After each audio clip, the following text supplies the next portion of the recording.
পিছনে, এজন্য আমি ফিরিয়ে তাকাই। ও দয়ার মালিক, আপনার দয়া না অনেক বেশি রে আল্লাহ। আমার আল্লাহ ওই বান্দাকে বলবে, বান্দা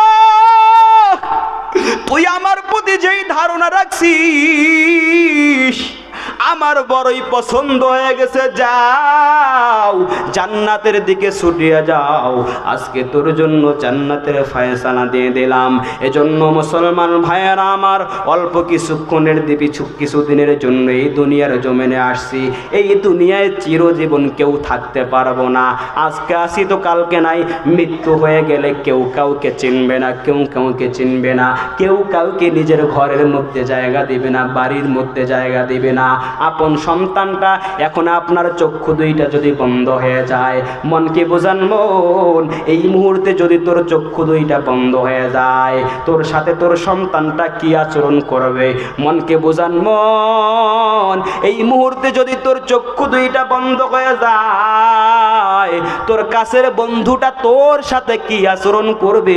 এই মুহূর্তে তোর চক্ষু দুইটা যদি চিরতরে বন্ধ হয়ে যায়, তোর কাছের ঘনিষ্ঠ আত্মীয় স্বজন তোর সাথে কি আচরণ করবে? আব্বা জানের হঠাৎ করে রাত্রেবেলা ইন্তেকাল হয়ে গেল। হঠাৎ করে রাত্রিবেলা আব্বা জানের ইন্তেকাল, ফজরের আজান হয়ে গেছে, আব্বা জান ফজরের নামাজের জন্য উযুটা আর বানায় না। সন্তান ফজরের পর যখন নাস্তা বানাইছে, গরম গরম নাস্তা, বৌমা দরজার কাছে এসে বারবার আঘাত করে আর বলে, আব্বা জান আপনার জন্য নাস্তা রেডি হয়ে গেছে, উঠবেন না? ভেতর থেকে আপনার কোন সেই দিন সারা থাকবে না রে আব্বা জানেরা। আপনার লাশটা বিছানার মধ্যে পড়ে রয়েছে, আপনার আদরের কলিজার টুকরা সন্তান দৌড়ে আসবে আর চিৎকার করিয়ে ডাকবে, কে কোথায় আছো? আমার আব্বা জান বুঝি নাই। আপনার দরজাটা ভাঙ্গিয়া দেখবে আপনার লাশটা টান টান হয়ে বিছানায় পড়ে আছে। আপনার লাশটা ঘর থেকে বের করবে, কেউ যাইবে দৌড়ায়া মসজিদ থেকে পালকি আনার জন্য, কেউ এলান করবে দক্ষিণ গাঁও নিবাসী অমুকের পুত্র অমুক বাঁচিয়ে নাই, কেউ যাবে বাঁশ বাগানে বাঁশ কাটবার জন্য, কেউ গোরস্থানের মধ্যে যাইবে আপনার কবর খনন করার জন্য। শেষ বিদায়ের মতো আপনার গোসল দেয়া ওই খাটনির মধ্যে উঠাইয়া আপনাকে ওই কবরের মধ্যে অন্ধকার গর্তের মধ্যে রাখিয়া আসবে। আপনার আদরের কলিজার টুকরা সন্তান আপনার কবরের পাশে দাঁড়াইয়া কিছুক্ষণের জন্য আব্বা আব্বা আব্বা আব্বা বলিয়া কান্না করবে, আব্বা আব্বা বলিয়া চোখের পানি ছেড়ে দিবে। আপনার সন্তান কান্না করবি, আপনার বন্ধুটাও হয়তো 10-20 মিনিট চোখের পানি ছাড়িয়া কান্না করবে আর দোস্ত বলিয়া বলিয়া বলিয়া বলিয়া ডাকবে। কিন্তু যখন পশ্চিম দিগন্তে সূর্যটা লাল হয়ে যাইবে, রাতের আধার যখন আসতে থাকবে, আপনার সন্তান আর ওই কবরের পাশে থাকবে না, আপনার কাছের বন্ধু বান্ধব আর কবরের পাশে থাকবে না। আপনার সন্তান বাড়িতে আসিয়া তার ঘরের বাতিটা জ্বালাইবি, আপনার বন্ধুটা আসিয়া তার ঘরে বাতি জ্বালাইবি। আপনার অন্ধকার কবরে বাতি জ্বালানোর জন্য আপনার কলিজার টুকরা সন্তানটা যাইবে না রে আব্বা জানেরা। আপনার স্ত্রী যাইবে না, আপনার আপন ভাইও যাইবে না। এই বাড়িতে আপনার সন্তান বাস করবে, আর এই বাড়িতে আপনার ঠাই হবে না, জায়গা হবে না। ওই আসল বাড়ি অন্ধকার কবরে যাইতে হবে। আল্লাহ রব্বুল আলামিন বান্দাকে ডাক দিয়া বলেন, ও বান্দা, দুনিয়ার বাড়ির জন্য লক্ষ টাকা খরচ করলা, দুনিয়ার গাড়ির জন্য লক্ষ লক্ষ টাকা খরচ করলা, দুনিয়ার বাড়ি বানাইলা, এই দুনিয়ার বাড়িতে তোমার জায়গা হবে না। দুনিয়ার গাড়ি করছো, এই গাড়িটাও তোমার আর থাকবে না। চক্ষু দুইটা বন্ধ হয়ে গেল, গাড়ি নিয়ে টানাটানি, সন্তানের মধ্যে মারামারি শুরু হয়ে গেল, জমি জায়গা নিয়ে মারামারি, টাকা পয়সা নিয়ে মারামারি, বিল্ডিং ভাগাভাগি শুরু হয়ে গেছে। আপনার কবরের মধ্যে ইসালে সওয়াব করার মতো সন্তান নাই, বাবার লাশটা সামনে রাখিয়া ঝগড়া করে, জানাজা হয় না, দাফন হয় না, এরকম খবর আমরা জাতীয় মিডিয়ায় দেখি। ও আব্বা জানেরা, ওই কবরে যাওয়ার যাওয়ার আগে ওই কবরটাই তো আসল ঘর, ওই কবর তো আসল বাড়ি। দুনিয়ার বাড়ির জন্য লক্ষ কোটি টাকা খরচ করলাম, ওই আসল বাড়িকে বানানোর জন্য কে কত টাকা খরচ করলাম, ওই আসল ঘরটা কে কে উদ্বোধন করব, কে কে উদ্বোধন করব, হাত তুলে আল্লাহকে দেখাই। আসল ঘর উদ্বোধন করবেন না, দুনিয়ার ঘরে এখানে উদ্বোধন করেন। হাত কান নামান, হাত দোকানা নামান, ও আল্লাহ টাকা দেখেন, কেউ উঠবেন না, আমার আল্লাহ টাকা দেখেন। আপনি আসল ঘর বানাইতে পারেন কি পারেন না? আল্লাহ রব্বুল আলামিন এটা দেখবেন না, আপনার দিলটাকে দেখবেন। আপনার দিল, আপনার দিলের মধ্যে আসল ঘরের জন্য কেমন মায়া আছে, আবেগ আছে, এটাই রাব্বে কারীম এখন দেখবেন। আল্লাহ রব্বুল আলামিন কোরআনে বলেন, ইন্নাল্লাহা আশতারা মিনাল মুমিনিনা আনফুসাহুম ওয়া আমওয়ালাহুম বিআন্না লাহুমুল জান্নাহ। আমি মুমিন বান্দার জীবনকে ক্রয় করেছি, সম্পদ ক্রয় করেছি। মানুষের জীবনকে আল্লাহ কিনে নিয়েছেন, সম্পদও কিনে নিয়েছেন। কিসের বিনিময়ে কিনছেন? আপনি আশ্চর্য হবেন। আনফুসাকুম ওয়া আমওয়ালাকুম বিআন্না লাকুমুল জান্নাহ, জান্নাতের বিনিময়ে আল্লাহ রাব্বুল আলামিন আমাদের জীবন, আমাদের ধন সম্পদ কিনে নিয়েছেন। আল্লাহ রাব্বুল আলামিন আমাদের কাছে জান্নাত বিক্রি করতে চান। জান্নাত কিনতে কারা কারা রাজি? মাশাআল্লাহ, নামান, হাত নামান। আমরা জান্নাত কিনতে রাজি আছি। কিসের বিনিময়ে কিনতে হবে? আল্লাহ রাব্বুল আলামিন দুইটা অপশন দিয়েছেন। কয়টা অপশন? একটা জীবন, একটা জীবন। এই জীবন দেওয়ার মতো ঈমান এখানে ঈমানদার মানুষ খুব কমই আছে। একটা বোম ফুটলে কে কোন দিকে ছিড়ায় দৌড়াইবে খবর থাকবে না। কিন্তু আরেকটা অপশন আছে, ও আমওয়ালাকুম। আল্লাহ রাব্বুল আলামিন বলে, বান্দা তোমার জীবন দেওয়ার মতো, জীবনকে আমার কাছে দেওয়ার মতো যদি সুযোগও না থাকে, দিল না থাকে, অন্তত তোমার সম্পদ আমার কাছে বেঁচে থাকতে দিয়ে জান্নাতটা কিনে নাও। এটা কোরআনের আয়াত, আপনি চাইলেই খুলিয়া দেখতে পারেন। কোরআনের আয়াত বলছি ভাই। আল্লাহ রাব্বুল আলামিন বলেন, বান্দা দুনিয়ার বাড়ি বানাইছো, থাকতে পারবে না, সন্তান তোমার ঘাড় ধাক্কা দিয়ে বাইর করে দেবে। চক্ষু দুইটা বন্ধ হয়েছে, আপনার রূহটা বের হয়ে গেছে, আপনার জীবনটা বের হয়ে গেছে, আর জায়গা নাই। আপনার সন্তান ঘর থেকে টেনে টেনে নিচে বের করবে, আপনার শরীরে জামা খোলাইবে, ঘড়ি খোলাইবে। ওই পর্দার অন্তরালের মা আপনার স্বর্ণ সেই হাতের চুড়ি, নাকের ফুল, কানের দুল, গলার হার সব কিছু টেনে টেনে মা খুলিয়া ফেলবে। আপনাকে খালি হাতে, এই খালি হাতে তিনটা সাদা কাফনের টুকরা চকলেটের মতো পেঁচাইয়া ওই কবরস্থানে রেখে আসবে। আপনার সন্তান হয়তো 2-1 মাস কান্না করবে, বছরের পর বছর যাবে, আর সন্তান আপনাকে স্মরণ করবে না। তো বাড়ি বানাইছেন আলহামদুলিল্লাহ, লক্ষ টাকা খরচ। ওই আসল বাড়ি বানানোর জন্য একজন মানুষ দাঁড়াইতে পারবেন, দেখাই দেবেন আল্লাহকে, আল্লাহ বাড়ি তো লক্ষ টাকা দিয়ে বানাইলাম, এই বাড়িতে তো আমার সন্তান জায়গা দিবে না। আমার আসল বাড়ি বানানোর জন্য আমি আপনার ফান্ডে 50,000 টাকা জমা রাখলাম। একজন বান্দা দাঁড়ায় বলতে পারবেন সাহস করে আল্লাহকে? একজন বান্দা আমার আল্লাহকে সাহস করে দাঁড়ায় যায়, বলেন যে আল্লাহ আপনি সাক্ষী থাকেন, আল্লাহ আপনি দেখেন গো, দুনিয়ার বাড়ি বানাইছি, দুনিয়ার বাড়িতে যেহেতু আমার সন্তান আমাকে জায়গা দিবে না রে আল্লাহ, দুনিয়ার গাড়ি যেহেতু আমার হাতে থাকবে না, আমার সাথে যাবে না, আমার সন্তানটা আমাকে ঘর থেকে টেনে টেনে বের করে ওই অন্ধকার গর্তের মধ্যে কবরস্থানে রাইখা আসবে। কবর ডাক দিয়া বলে, আনা বাইতুত তুরাব, আনা বাইতুজ জুলমা, আনা বাইতুল হাদা। আমি একাকিত্বর ঘর, আমি অন্ধকার কবর, আমি মাটির ঘর। আমার পেটে আসবার আগে তুমি খাঁটি দিলে তওবা করে এই কবরের সামান নিয়ে আসো। ও ভাই, দুনিয়ার বাড়ি বানাইছো, কোনো অসুবিধা নাই, বাধা নাই। ওই আসল বাড়ি কবরকে বানাইতেও আমাদের কিছু করবার দরকার আছে না নাই? কেউ উঠবেন না, আমি অনুরোধ করব, আমাদের প্রধান মেহমান আছেন, উনি নসিহত করবেন, দোয়া করাবেন, উনি দোয়া করবেন। আমি শুধু আপনাদের কাছে কাকুতি মিনতি করছি আপনার লাভের জন্য, যে আপনি দুনিয়ার বাড়ি বানাইছেন, শয়তান আপনাকে আসল বাড়ি থেকে ভুলিয়ে রাখছে। আসল বাড়ির ব্যাপারে আপনাকে শয়তান বারবার চায়, আসল বাড়ির ব্যাপারে আপনি উদাসীন থাকেন। ওই আসল বাড়িটা বানানোর জন্য একটা মানুষ লাভ দিয়া দাঁড়ান, আপনার কোটি কোটি টাকার বাড়ি জায়গায় থাকবে, জায়গায় থাকবে, আপনার কবরে যাবে না ভাই। একজন দ্বারা আসল বাড়ি নির্মাণের জন্য 50,000 টাকা আছেন, কোনো ব্যাপারে না। ঢাকা শহর একজন 50,000 টাকা আসল বাড়ি বানানোর জন্য আল্লাহর ফান্ডে জমা রাখবেন, আল্লাহর ফান্ডে জমা রাখবেন। একজন বান্দা আছেন, একটু সহজ করে দেই, 2 জন মিলে একটু নিচে নামলাম, 2 জন মিলে 25 করে 50, একজন 25,000 টাকা, কোনো ব্যাপার না। একটা রোগ হয়ে গেলে এই 25 কেন ভাই, 25 লক্ষ টাকা দিয়েও কোনো কাজ হয় না। দোহারে গেলাম, কয় হুজুর দোয়া করেন। বলি কি সমস্যা? কয় আমার সন্তান 2 বছর হলো, 80 লক্ষ টাকা ফুরাইলাম, এখন পর্যন্ত রোগের কোনো নাম নেশে না, মানে রোগ কিচ্ছুই হয় না এখনো, যেমন ছিল তেমন, দিন দিন আরো অবনতি হচ্ছে, কোনো উন্নতি নেই। 80 লক্ষ টাকা শেষ করছে। ভাই কি হবে? হঠাৎ একটা রোগ হয়ে গেলে, এই বনশ্রীতে এক ভাই সন্তানের এমন বড় রোগ হয়েছে, বাড়ি বিক্রি করিয়াও চিকিৎসার টাকা জোগাড় করতে পারতেছে না। এই বাড়ি তো যাবে না। আপনার আপন সন্তান কিয়ামতের দিন একটা নেকির জন্য কি বলবে জানেন?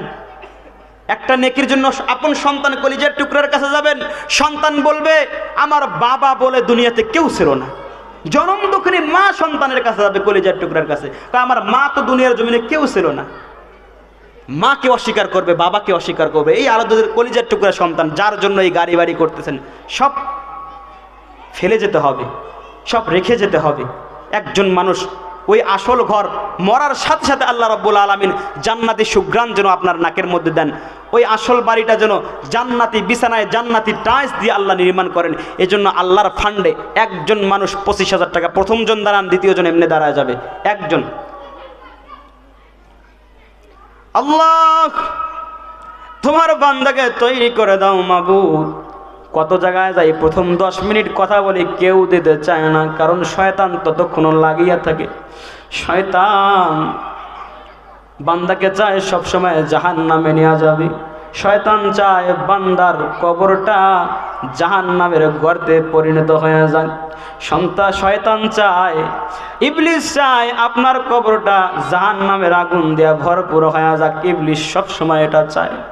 ইবলিসকে পরাজিত করিয়া যেই বান্দা আসল ঘরকে নির্মাণ করতে পারবে, আসল ঘরের জন্য আল্লাহ রাব্বুল আলামিনের ফান্ডে জমা রাখতে পারবে। আমার আল্লাহ বলেন, ও বান্দা কিয়ামতের দিন যখন তুই আমার সামনে দাঁড়াইবি, আমি রব্বে কারীম তোমার ওই আসল ঘর নির্মাণের জন্য যেই টাকাটা, যেই অর্থটা আমার ফান্ডে জমা রাখছো, এটাকে হাজার হাজার গুণ পরিমাণ বাড়ায়া তোমাকে আমি প্রতিদান বোঝায়া দেব। দলিল কি? আল্লাহ বলেন, মান যাল্লাযী ইউকরিদুল্লাহা করদান হাসানান ফায়ুদাইফাহু লাহু আদআফান কাসীরা। আল্লাহ বলেন, বান্দা 10,000 টাকা দান করছো, তোমার কাছে অনেক মনে হয়। আরে বান্দা, 10,000 টাকার বিনিময়ে আমি রব্বে কারীম লক্ষ লক্ষ টাকার মালিক দুনিয়ার জমিনে তোমারে বানায় দেব। অনেক মানুষ আছেন, বড় বড় স্বপ্ন পূরণ হয় না, অনেক আশা পূরণ হয় না। আল্লাহ বলেন, ও বান্দা, তোমার বড় বড় আশা পূরণ করবার ক্ষমতা আমি আল্লাহ রাখি। ও বান্দা, তোমার আশার কথা, স্বপ্নের কথা স্মরণ করিয়া, তোমার দিলের যত বড় বড় স্বপ্ন, এই স্বপ্নের কথা স্মরণ করিয়া তুমি আমি রব্বে কারীমের ফান্ডে জমা রাখো। আমি আল্লাহ রব্বুল আলামিন তোমার দিলের স্বপ্নগুলো পূরণ করিয়া দেব। অনেক ভাই আছে, একটা বাড়ি, আরো একটা বাড়ি করতে হবে, দিলের মধ্যে ইচ্ছা। আল্লাহ বলে, বান্দা তোমার ইচ্ছা পূরণ করব, তবে তুই আমার ইচ্ছা যখন পূরণ করবি তখনই তোর ইচ্ছা পূরণ করব। আল্লাহ বলে, বান্দা তুমি দিবা 10,000, আমি রব্বে কারীম 10 লক্ষ টাকা তোমার মধ্যে বরকত দিয়া দেব। 10 লক্ষ টাকার বরকত দেব। নারায়ে তাকবীর, নারায়ে তাকবীর। ও দয়ার মালিক আল্লাহ, আজকের মাহফিলের সম্মানিত সভাপতি মহোদয় উপস্থিত আছেন এখানে? না, মাশাআল্লাহ, আল্লাহ দেখেন তাকায় আল্লাহ। ও দয়ার মালিক আল্লাহ, আমার আজকের সভাপতি মহোদয় আলহাজ আব্দুল হালিম সাহেব, সবুজবাগ থানা বিএমপি। আল্লাহ, আমার ভাই একজন রাজনৈতিক কর্মী, সমাজ সেবক ও দয়ার মালিক। তিনি বুঝতে পেরেছেন যখন চক্ষু দুইটা বন্ধ হয়ে যাইবে, কোন কর্মী আর এই ভাই নেতা মানুষকেও ঘরে জায়গা দিবে না।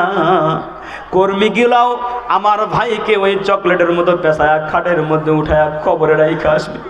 কোন কর্মী চাইলে আমার ভাইয়ের সাথে কোনো টাকা পয়সাও দিতে পারবে না।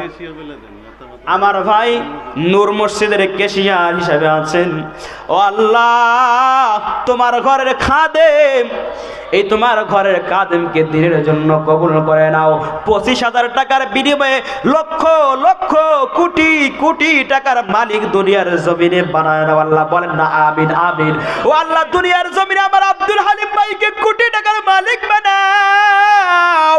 আমার নবী জানায় দেন, যখন একজন বান্দা আল্লাহর ফান্ডে জমা রাখবে, আল্লাহ রাব্বুল আলামিনের ফান্ডে জমা দিয়ে দেবে, আল্লাহ রাব্বুল আলামিন ওই বান্দার বরকত এত পরিমাণ বাড়া দেব, এই বান্দার জানে মালে এত পরিমাণ বরকত দেবে, ওই বান্দা বুঝতেও পারবে না, কল্পনাও করতে পারবে না।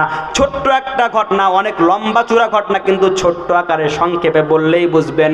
একজন ইহুদি মহিলা, সহিহ হাদিসের মধ্যে, হাদিসের কিতাবের মধ্যে আল্লাহ রাসূল সাল্লাল্লাহু আলাইহি ওয়াসাল্লাম স্বয়ং বর্ণনা করেছেন যে একজন ইহুদি মহিলা রাসূল করিম সাল্লাল্লাহু আলাইহি ওয়াসাল্লামের জবান থেকে শুনছে, যখন নাকি মানুষ আল্লাহর রাস্তায় দান করে, আল্লাহর ফান্ডে যখন কোনো মানুষ জমা রাখে, তখন নাকি আল্লাহ রাব্বুল আলামিন তার সম্পদের হেফাজত করে, তার সম্পদের মধ্যে বরকত দান করে। কে শুনছে? ইহুদি মহিলা। ঈমান নাই, কিন্তু রাসূল সাল্লাল্লাহু আলাইহি ওয়াসাল্লাম তিনি যে আল আমিন, বিশ্বাসী, বিশ্বস্ত, এটার ঈমান আছে যে রাসূল কখনো মিথ্যা বলতে পারেন না। তিনি দান করে ফেললেন। অনেক লম্বা চূড়া কাহিনী, আমি ওই কাহিনীর দিকে যাব না। এরপরে বিশাল বড় 100 উট নিয়ে, 100 উট নিয়ে বিশাল বড় একটা কাফেলা, ব্যবসায়িক কাফেলা সিরিয়ার দিকে পাঠাইছে। এই কাফেলা ব্যবসা শেষ করিয়া আরো বিশাল বড় একটা বহর নিয়ে যখন বাড়ির দিকে রওনা দিছে, পথিমধ্যে ডাকাত দল ডাকাতি শুরু হয়ে গেছে। এই ইহুদি ব্যবসায়ী মহিলার কানের মধ্যে খবর চলে আসছে যে তোমার ওই 100 উট নিয়া যেই কাফেলা সিরিয়ার উদ্দেশ্যে ব্যবসার জন্য রওনা দিছে, তোমার ওই কাফেলা তো ডাকাতি হয়ে গেছে, সব মাল সম্পদ লুট হয়ে গেছে, অর্থ সম্পদ সব লুট হয়ে গেছে। ইহুদি মহিলা দিলে এই কল্পনা করে, যদি আমার ব্যবসায়ী সম্পদগুলা লুট হয়ে যায় তাহলে মুহাম্মদ কি মিথ্যা বলল? না, মুহাম্মদ তো মিথ্যা বলতে পারে না, কারণ ছোটবেলা থেকে আমি মুহাম্মদকে দেখে আসছি, হতে পারি আমি ইহুদি, মুহাম্মদ ছোট কাল থেকে দেখেছি, জীবনে একটা বারও কখনো মিথ্যা বলে নাই। সুতরাং এটা কখনোই হতে পারে না, আমার এই 100 উটের মালামাল ডাকাতি হয়ে গেছে। ইহুদি মহিলা চিন্তিত অবস্থায় রয়েছে যে তার মালামাল মনে হয় ডাকাতি হয়ে গেছে। কিছুক্ষণ পরে দেখা যায় 100 বিশাল উটের বহর দিয়া ইহুদি মহিলার বাড়ির কাছে হাজির হয়ে গেছে সেই ব্যবসায়িক কাফেলার দল। ইহুদি মহিলা জিজ্ঞাসা করে, ও ব্যবসায়িক কাফেলা, তোমাদের মধ্যে নাকি ডাকাতি হয়ে গেছে? বলে না, ডাকাতি হয় নাই, আমাদেরকে ডাকাতি ধরতে পারে নাই, বরং আমাদের সামনের যেই কাফেলাটা ছিল, দলটা ছিল ব্যবসায়িক দল, তাদের ডাকাতি করছে, তাদের সব কিছু মালামাল লুট করে নিয়েছে। আমাদের এই উটের সামনের যেই প্রধান উটটা ছিল, এই প্রধান উটটা মাটিতে হঠাৎ করে কেমনে জানি বসিয়া গেল, যার কারণে আমাদের মালামাল আর লুট করতে পারে নাই। ডাকাত দল রাস্তা থেকে সরে গেছে, আমাদের সামনের উটটা দাঁড়ায় গেছে, অটোমেটিক আমরা বাড়িতে চলে আসছি। একজন ইহুদি হওয়ার পরও রাব্বে কারিমের প্রতি বিশ্বাস, যে একজন সৃষ্টিকর্তা আছেন, মনে করে আল্লাহর ফান্ডে জমা রাখছে, সে দান করছিল। রাসূল কারীম বলেছিল দান করলে আল্লাহ রাব্বুল আলামিন কি করেন? সম্পদ বাড়ায় দেন। সে দান করেছিল, যাকাত দিয়েছিল তার সম্পদ থেকে, আল্লাহ রাব্বুল আলামিন তার মালের হেফাজত করেছেন। ভাইরা আমার আব্দুল হালিম ভাই 25,000 দিয়েছেন, আর একজন মাত্র ভাই 25,000 চাই, এরপরে ইনশাআল্লাহ শেষ করে দেবো, আর বেশিক্ষণ নয়। আর একজন ভাই আছেন, আল্লাহ লক্ষ কোটি টাকার মালিক বানাবেন, অনেক ইচ্ছা থাকে, অনেকের ইচ্ছা যে ঢাকা শহর একটা জন্য ফ্ল্যাট কিনতে পাই, বহুদিন ধরে ইচ্ছা, টাকা জমাচ্ছেন কিন্তু টাকার মধ্যে বরকত হচ্ছে না, ফ্ল্যাট কেনার স্বপ্ন, ফ্ল্যাট কেনার ইচ্ছা। আল্লাহ রাব্বুল আলামিন বলেন, বান্দা তুই এই যে 25,000 30,000 টাকা মাত্র আমার ফান্ডে জমা রাখবা, আমি লক্ষ টাকার বরকত দিয়ে তোমার স্বপ্ন, তোমার ইচ্ছাগুলো পূরণ করে দেব। একজন বান্দা একটু কষ্ট করে দাঁড়ান, আপনার স্বপ্নের কথা, আপনার ইচ্ছার কথা আমার রাব্বে কারিমের দরবারে বলে একটু জমা রাখেন, ইনশাআল্লাহ আপনি নিশ্চিত থাকেন আপনার দিলের ইচ্ছা আল্লাহ রাব্বুল আলামিন পূরণ করবেন। আল্লাহ ওয়াদা করেছেন, আল্লাহ কোরআনুল কারীমের মধ্যে ওয়াদা করেছেন। ভাই, কোরআনকে তো অস্বীকার করার কোনো সুযোগ নাই, কোরআনকে তো অবিশ্বাস করবার কোনো সুযোগ নাই। যাদের সামর্থ্য আছে একটু কষ্ট করে দাঁড়ান, মাত্র 25,000 টাকা কোনো বিষয় নয়। আর একজন ভাইকে আমি চাই, একজন ভাই আপনার ঘর বাড়ি সব ছেড়ে চলে যাবেন, আপনার সন্তান আপনাকে আর চিনবে না কিয়ামতের দিন, আপনার সব কিছু পড়ে থাকবে, বাড়ির জায়গায় থাকবে, বাড়িওয়ালার নাই রে বাড়ি, নাই রে দুনিয়াতে, আপনার বাড়ি পড়ে থাকবে। ওরে মন কাহার লাগিয়া